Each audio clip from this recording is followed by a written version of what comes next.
Do you want to know how a growth mindset can improve love or family relationships? I'm Nicholeen Peck, and I teach all about self-government, which is the means to improving your bond and connection and your family relationships. And we're going to be talking about that growth mindset and its consequences in this video.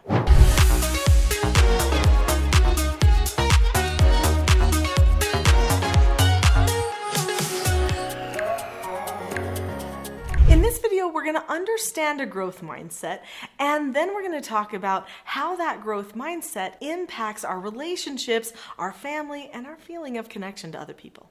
When someone has a growth mindset, they believe that the most basic abilities can develop through hard work and dedication. So that means that they know that they can work hard to be better in their relationships, or they could conquer a bad temper. A person who has a growth mindset knows that they're not stuck where they are, that they can move forward. Now, I've got to share an image with you. So often when people think growth mindset, they think of this steady incline toward the top of the mountain, when in reality, a growth mindset ends up looking more like a helix. As you grow up, you kind of go around and learn lessons, and then things get bigger and bigger. Your understanding about yourself and the situation and how to problem solve improves again and again. So really, you don't always feel like you're moving quite as fast as you would hope to, but you are moving up, and your influence is expanding ever more as you are improving on mastering some of those basic abilities. So often nowadays, people put themselves and others into boxes. And they say to themselves, well, that person is just selfish. Well, that person is just not good at connecting with other people. Well, that person just doesn't care about anyone else. Whatever it is, we put the people in boxes. Sometimes we say to ourselves, well, that's not how I am. I don't like having open communication. I don't like to talk to people that much. Well, that doesn't mean that a person has to stay like that, does it? Years ago, there was a book that came out that I remember my mother had me read. I think I was in high school, and it was called The Color Code. And in this book, each person was assigned a certain color. Like you took a test, and it told you what type of a color you were. And I remember when I tested, I thought, I don't know if I like those colors. I want to be different colors. What about some of this color would be nice? So I decided right then that I wanted to have the best of all the colors and leave the worst of each of those colors behind. Why take the bad?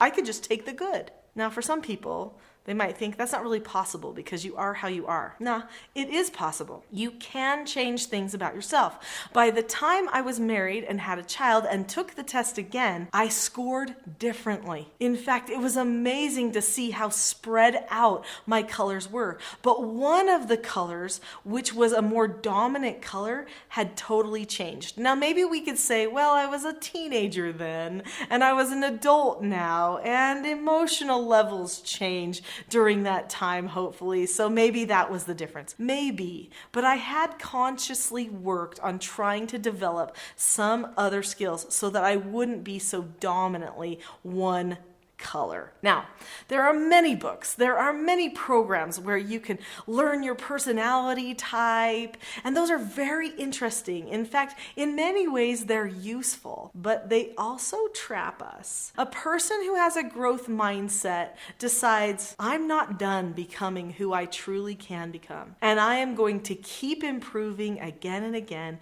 no matter how much effort it takes. So they have fortitude, they have persistence, and they continually make plans even if they don't always succeed. Some basic abilities that improve our love and our family relationships are being able to connect or bond with each other. Sometimes they are skills like being able to talk with a person openly, or maybe even be able to take criticism. Some people really struggle with that skill. Some people struggle with skills like patience. These are all basic skills or abilities that will improve your connection to your family members. So So step number 1 is have someone tell you how you can improve. I know that seems ouchy, right? But if you really want to have a growth mindset, you look at yourself and you say, really, what are my problems? What are my biggest flaws? What are my biggest vices? What do I do in my relationships? Maybe I don't trust the goodness of another person. Maybe I'm not calm. What are the things? Write them down. And then after that, don't show anyone your list. Ask someone you can trust. And when they give you that funny look like, what? I don't want to tell you. Say, no, really. I'm trying to develop a growth mindset. I want to improve myself. So please tell me the truth. I'm ready to take it. Because other people know how you can improve. So add those things to your list, thank those people, and then start preparing. So let's say patience is on your list. That's a pretty common one. Before I go on to the next point, you might want to subscribe because I have a lot of content on this channel and more that comes out every day that will help you grow, because all of the things I teach will help a person who has a growth mindset. Before I got married, my husband felt like that I needed to know something very important about him. He said to me, honey, there's something you need to know. I struggle with patience. I have always struggled with patience, and I have been praying to be more patient and better at patience.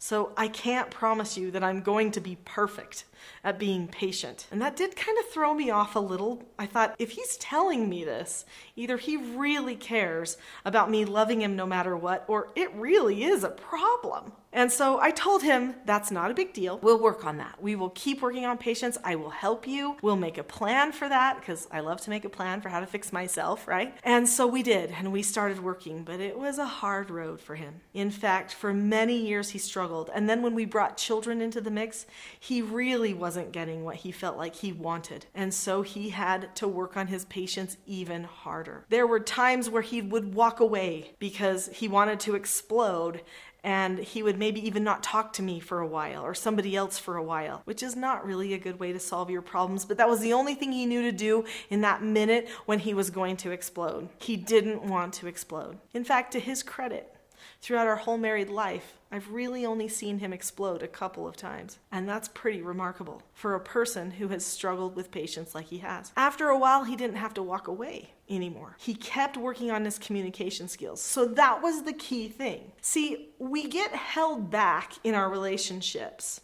In fact, our feelings of love even for a person can be damaged or tainted because we don't know how to express ourselves in a loving way that also handles a problem. Our family relationships need to be those places where anything can be discussed. But if we struggle with something like impatience or lack of calmness, it's going to get in the way of that. So what I started learning for myself was how to be calm when someone else wasn't, how to help them have calmness without losing mine at the same time. I started learning how to accept no answers and to disagree appropriately with people. Why did I learn these things? Because I was teaching them to my foster children that I had at the time. And I felt like this is just sound advice, and these are good skills for anybody, no matter their phase of life. Well, my husband started learning them too, and they started making a huge difference. We had some pretty troubled teens live with us for a number of years. And there were some intense moments, and I saw my husband maintain his calmness and his patience as he corrected them and helped them through their problems. Why? Because he knew he had a problem, he identified it, he asked me for help with it. We made a plan and then learned the skills we needed to accomplish that plan. I'm still more patient than he is, but he does not let it get the better of him. It is very, very rare I even see a glimpse of it. He has truly almost conquered that vice, and our relationship and our family relationships will never be the same because of it. There are many skills that you might need to improve your family bonds, but one of the biggest skills that you can learn, if you truly do have a growth mindset and you want to improve those bonds and that love and the relationships that you have, is to learn calmness. Calmness requires patience. It requires trust in another person. It requires valuing the other people around you. And it requires bonding and connection to truth. Calmness is a principle that brings in so many other principles. So it's a vital skill to develop. And I want to help you develop it right now. If you're interested in calmness, if you want to continue to grow and learn and become a better version of yourself, and put in a little hard work, because that's what's required, then I think you'll really enjoy my Calm Parenting Toolkit, and I want to give it to you for free. There is a link below this video in the description that will take you to the Calm Parenting Toolkit. Go to that link right now and get started on this mini course that will help you improve many things about yourself through the lens of calmness.